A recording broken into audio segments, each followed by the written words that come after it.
गर्मियों के मौसम में जैसे कि आप सब जानते हैं कि सावन में बहुत गर्मी होती है, तो आज हम आए यहाँ पे। जैसे कि आप देख सकते हैं कि बादल हमारे नीचे और हम बादलों के ऊपर हैं और बहुत ही अच्छा मौसम है।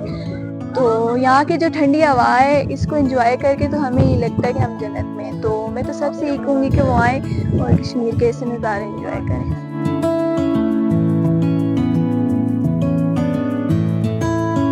मैं मुजफ्फराबाद से आई हूँ, उधर बहुत गर्मी है, यहाँ आके बहुत अच्छा लगा।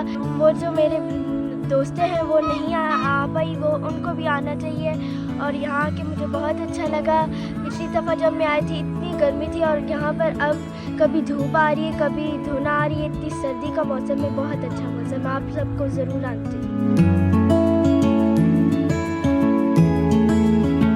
बहुत ही प्यारा है, बहुत ठंडी जगह है। तो उधर तो शहर में बहुत ज़्यादा ठंड और गर्मी है।